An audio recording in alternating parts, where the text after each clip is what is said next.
అనగనగా ఒక పంచాయతీ సెక్రటరీ, పేరు శ్రీరామ్. ఒక్కడ ఒప్పుకోపోయినా సంతకం పెట్టినా.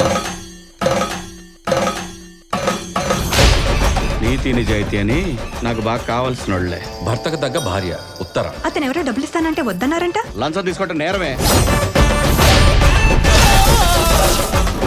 తండ్రి మాట దాటని కొడుకు. దీపాలు వస్తుంది కదా, టపాసులు కొట్టావా? పిలుస్తూ పెద్ద సౌండ్ రావాలి. మన వీధి చివరన ఒక పెద్ద ట్రాన్స్ఫార్మ్ ఉంది కదా, దాన్ని పేల్చేయి. వెళ్ళి పేల్చేస్తాను. మనీ ప్లాంట్ పక్కింట్లోంచి కొట్టేశాడు. చెప్పరా. సరేపా. ఇదంతా నాణ్యానికి ఒకవైపు మాత్రమే. వాడు నువ్వు అనుకున్నంత శుద్ధపోసేం కాదు. ఎట్టి పరిస్థితుల్లో మిస్ అవ్వకూడదు నా.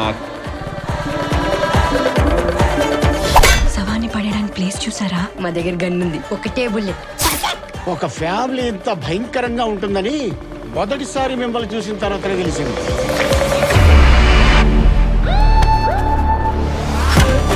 ఇంత జరిగినా మీ బుర్ర బాగానే పనిచేస్తుంది. క్రిమినల్స్ తో ఉన్నా కదా. పండగ ముందు వెళ్తే పండగకి వెళ్ళినట్టు కానీ పండగ తర్వాత వెళ్ళేంటి?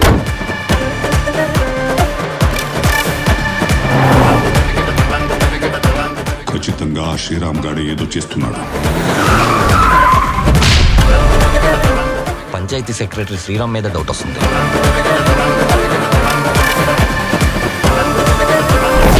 దీనికోసం క్రైమ్ సీన్కి వచ్చినారా? ఎవరండి? పోలీసులు.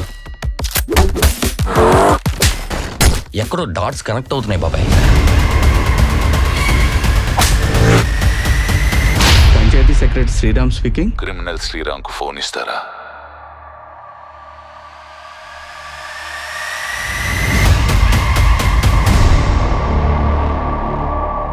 బాడీని స్ట్రైట్ గా పెట్టి 120 స్పీడ్ లో తొక్కేయాలి. పిచ్చికి పిచ్చికి పిప్పైపోవాలి. ఓకేనా?